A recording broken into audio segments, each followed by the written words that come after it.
Although the Coal and Allied strike hasn't affected the Port of Newcastle yet, sources in the industry say it will only be a matter of time. CNA is the largest coal exporter, shipping out 1/3 of the port's coal. General Manager of Kooragang Coal Loader Dennis Stone says if the strike continues, the common charge for coal loading will rise, and he says that's the last expense that the industry needs. The industry is not in a position to stand any increases in costs at this stage. We make strenuous efforts between here and Port Waratah to keep the common charge down. Ships like the BHP's Iron Pacific are waiting to be loaded, and Mr Stone says he'll be scratching to find enough coal to fill it. The Federal Hunter is waiting offshore for its 162,000 tonne load headed for Israel. Coal and Allied has told these overseas customers that it can't deliver, so it appears that the ship will have to head north to the more reliable supplier in Queensland. With the glut that's on in the world these days, they can pick it up anywhere. The man at the centre of the dilemma is Coal and Allied's Bruce Thompson. He describes the strike as illegal and unreasonable. Right at the time when the unions have seen fit to prevent us from working overtime, we were facing record shipments for Coal and Allied. The net effect of this is that Coal and Allied's carrying some 2.5 million tonnes of stock at the moment. It has ships waiting off the port prepared to convey that stock to our customers. That's not happening, and we're not being paid for it. Mr Thompson says if he could handle the situation again, he would bypass union officials, who he says are simply publicity hungry for a national coal marketing authority, and go straight to the employees to talk about rationalisation. Are you suggesting there's a lack of sophistication amongst the union leaders? They're just not prepared for this sort of approach? I hesitate to suggest that, but the evidence suggests it. Mr Thompson says he's not sure what can be gained by next week's meeting with Prime Minister Hawke. He says the necessary mechanisms are already in place, and he can't see how the establishment of a parent organisation can ease the crisis in the coal industry.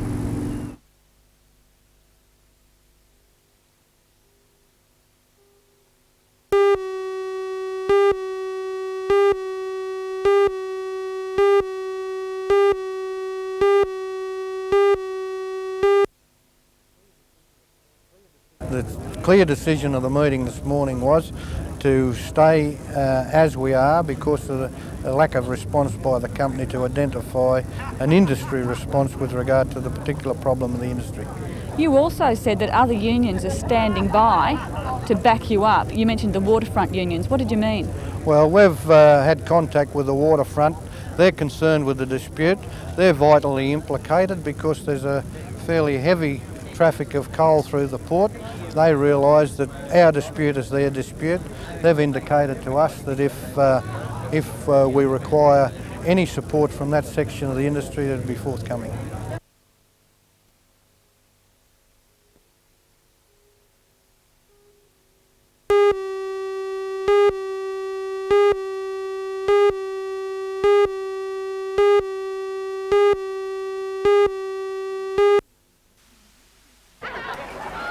When the Hunter Region component of the State Drug and Alcohol Authority's school survey was revealed early this week, the results caused serious concern, raising the eyebrows of the Health Department.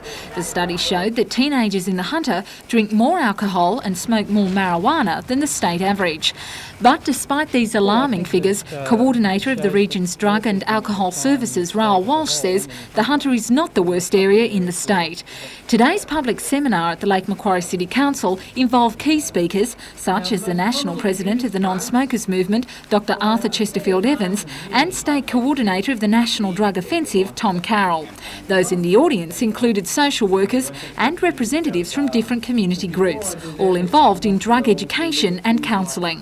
It's the first time such an initiative has had the backing of a local council.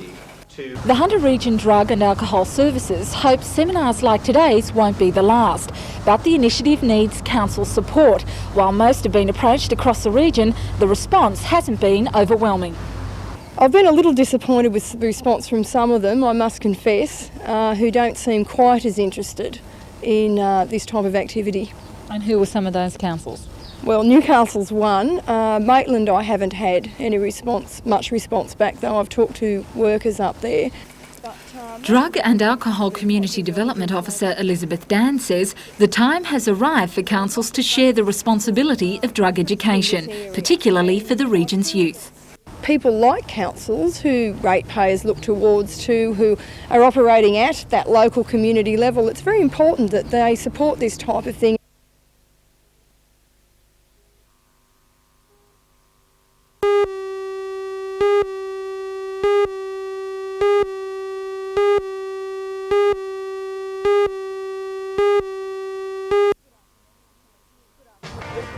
Good afternoon, I'm Helen Hughes. In tonight's news, a report on the crisis in the Hunter Valley coal industry.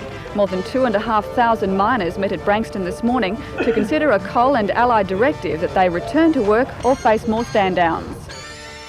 For all the news, join us tonight at 6.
The queues started forming as early as 8:30 and grew as the opening drew closer. At 10 a.m, the volunteer staff took protective positions and the doors were opened. 50,000 books, records, magazines and textbooks have been crammed into the Great Hall for the sale, which will run until Monday week. The sale is held once every 2 years by the Friends of the University, which spent the last 2 years sorting the donated books into 38 categories. There's flavour to suit the taste of every bookworm, from fiction to philosophy. In fact, there's so many books that being short is a distinct disadvantage. And if rare books are more to your taste, there's a goodly selection of those. This category includes a 1929 souvenir guide to Newcastle and an original F.J. Holden manual. The rare books will be bought in a slow auction. Bids will be recorded at any time during the week and close next Saturday. Friends of the University hopes to raise $30,000 from the book sale. The money will be used to commission a tapestry which will hang on the wall of the Great Hall.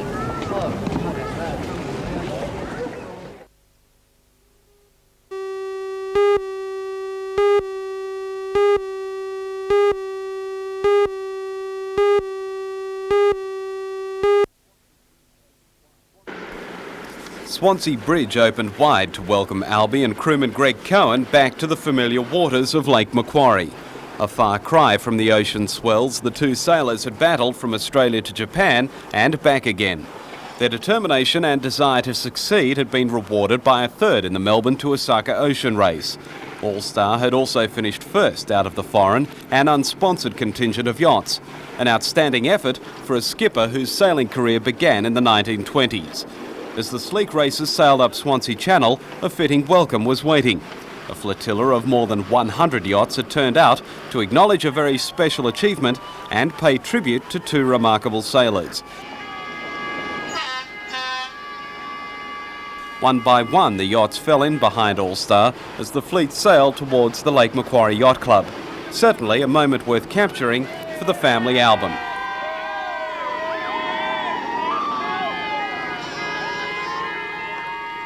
Once the yacht had tied up, it was time to catch up with family and friends the two sailors hadn't seen for more than 3 months. What a glorious day to return home to. All the way down the coast we've been bashing headwinds 50 knots just to get here for today. And it's been a little bit rugged out there at times, but It was great to get here. I guess the question everyone wants to know, what's Albie like to sail with? Is he a good skipper? Yeah, he's a good skipper. He has a lot of nicknames and he lives up to most of them. And after a marathon voyage that would have most of us hanging up our sailing shoes, you'd think Albie would be considering retirement. But what next? Round Australia 88 for the bicentennial.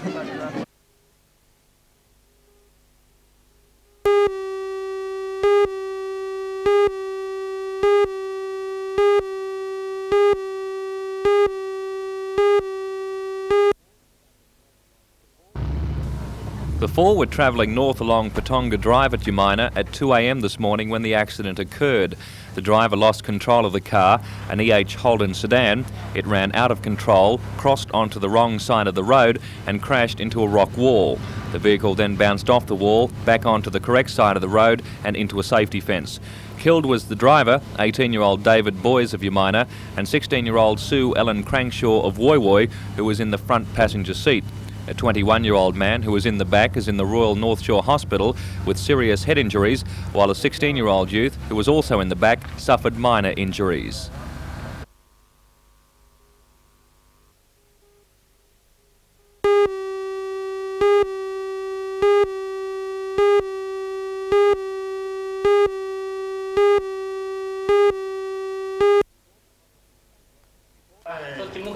Before the competition began, a special presentation was made. In 1984, when the Japanese were last in town, Mrs. Beverly Jones of East Maitland brought along a World War II Japanese flag to see if the writing on it could be deciphered. It was taken back to Japan and photographs of it were circulated in various newspapers to see if its original owners could be found. In a 1,000,000 to 1 chance, Mrs. Michi Taniguchi recognised her late husband's name on it. It was 40 years since he died in action, and it wasn't until the discovery of the flag that she found out where her husband had lost his life. The flag had been found in New Guinea, ending her 40-year mystery. Along with Mrs. Taniguchi was her daughter Sato and son Norihari, who was born the day his father had gone to war. When the ad was put in the paper, when Korozumi put the ad in the paper and Mrs. Taniguchi answered the ad, it was great because I knew the flag was back where it belonged. Well, now that you know the history of the flag, what do you think? Oh, it's great. It's nice to know that it's back where it belongs and that you were sort of had a hand in putting something back where it belongs. As a thank you from the Taniguchis, Mrs. Jones was presented with an original Japanese oil painting. As for the judo itself, most of the Japanese were of black belt standard and gave the locals some top-level competition in a night of friendly rivalry.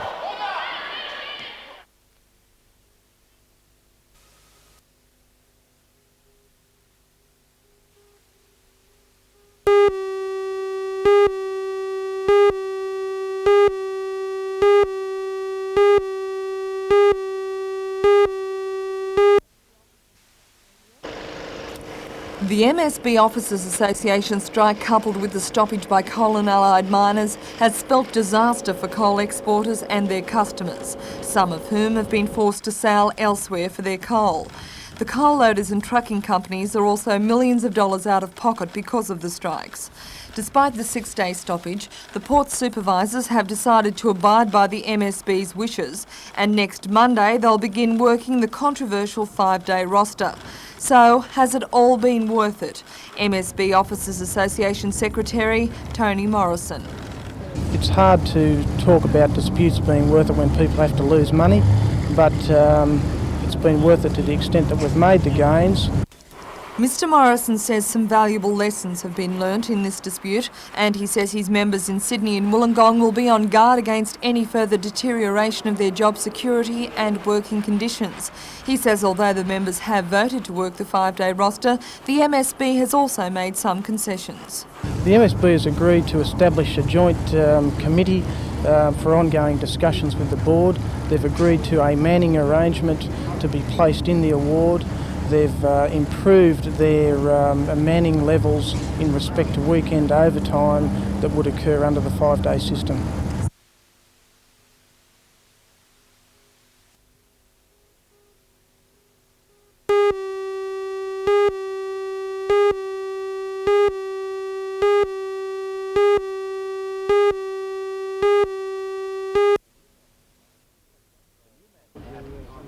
The new man for the Knights is 21-year-old prop James Golding. Although he hasn't yet played a test, he has toured Australia, Papua New Guinea, Great Britain and France with the New Zealanders. He joins other Kiwi signings, Adrian Shelford and Sam Stewart, who starred in New Zealand's crushing win over Australia. For Sam Stewart, he says they've been treated like heroes at home since the win. There was a huge reception at the airport, and ever since then, over the last week, it's taken me 2.5 hours to do my shopping and just walking around town. You don't realise how big a thing you've done for your country until you probably get home, and it's virtually a hero's welcome. It's really quite unbelievable. Another Kiwi, 5'8" Gary Freeman, who also played in last week's test win, is negotiating with Newcastle. All three New Zealand signings were especially flown out for a Meet the Media Day today at Tyrrell's Vineyard. Knights coach Alan McMahon says he's very happy with the Kiwi signings. Yeah, well, the three guys are pretty big guys, aren't they? You know, and they've shown us last Tuesday night. The other two showed us the other Tuesday night just the intensity of the game in which they can play. So yeah, we're more than pleased with them. Are they going to form the backbone of the team? They'll be very important to the whole side. You know, you can't take a game on these days. They run out 30, we run out 3, but they're going to be very important to the side. Yeah, for sure. And if their form warrants it, which I'm sure it will, as they showed us Tuesday night, they will become very important for us. Yes.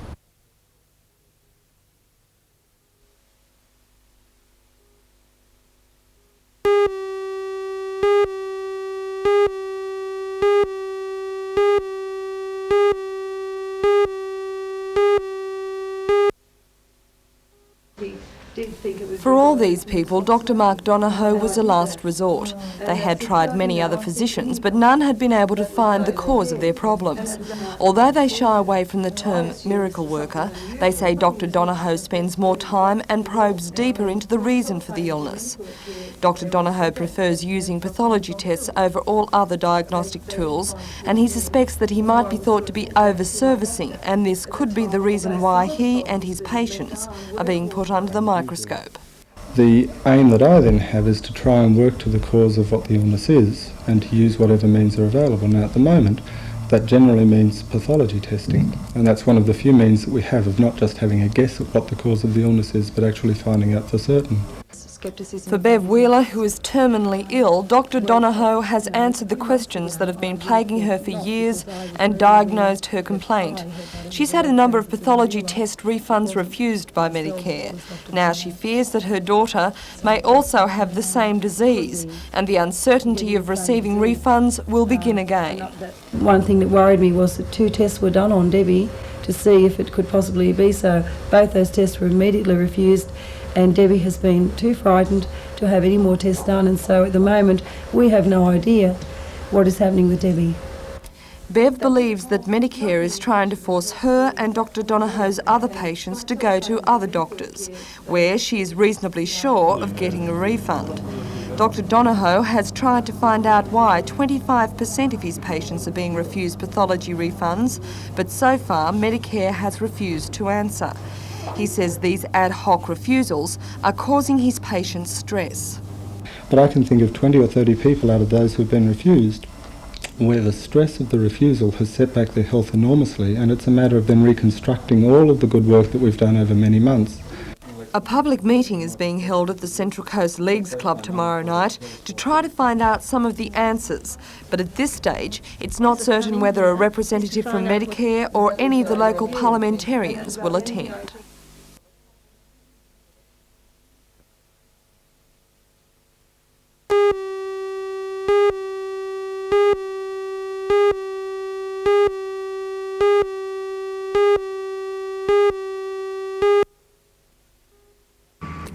The 5-hectare site off Douglas Street has been transformed over the past months as the new home for Shortland Electricity takes shape. The large white step building will house 300 staff in pleasant surroundings, which will include internal courtyards for meditation and rest, and 3 reflection pools to reduce the heat of the afternoon westerly sun. In fact, the impressive building is energy efficient, with extensive use of skylights and zoned air conditioning to reduce power consumption. The furniture and partitions are modular, allowing for maximum flexibility in the open space plan. Handicapped people have complete access to the building. and the property has scope for expansion in the future. It may look like a building site at the moment, but the new headquarters for the Shortland County Council will be occupied by staff next month, with an official opening due by September. Project manager Sabimo have completed the job in a record time of 16 months, and there have been no industrial disputes. In fact, the commercial manager for Sabimo had high praise for the quality of workmanship displayed by Newcastle tradesmen on the job. Here is an achievement in Newcastle which warrants merit, which warrants mention elsewhere, because those that have achieved what has been got to date have been able to set a scene for future encouragement for those to invest in the area. But the move to Wallsend makes the Shortland Electricity's inner city properties redundant. Neska House is for sale after the tax office decided it didn't want to move in. That building from the 1930s is covered by a preservation order.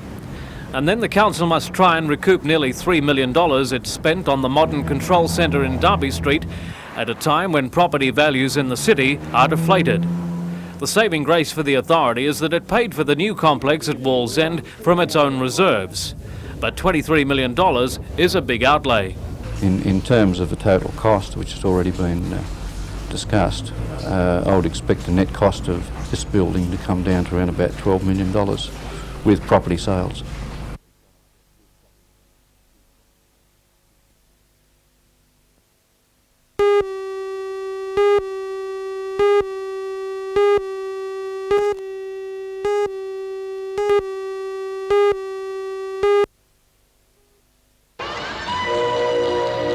It was 15-year-old Julie's combination of tap and ballet that stunned the judges in Miami. They'd never seen the technique before, and as a result, Julie took out the highest point score gold medal for 13 to 15-year-olds. As well, she also won the future Ginger Rogers Scholarship and the Fred Astaire Performing Arts Scholarship.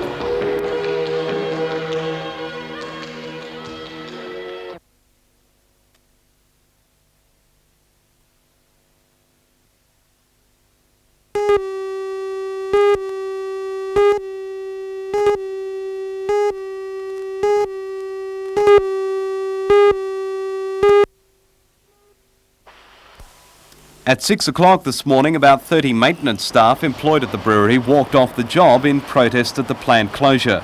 The employees, members of the FIA, FEDFA, the ETU and the Metalworkers Union, will stay out for 24 hours to try and force the Bond Corporation to reconsider the shutdown decision. The strike could halt production at the plant. The talks in Sydney today will involve the ACTU and representatives of the Bond Corporation. The result of those talks will be taken back to a meeting of brewery employees tomorrow. The Bond Corporation says it blames falling beer sales and increased government excises on the decision. Meantime, brewery workers say they've been gathering support for their stand from some publicans in the region. A number of hotel owners are involved in a separate wrangle with the Bond Group, this time over a dispute involving goodwill. The workers say they're encouraging publicans not to buy Bond products.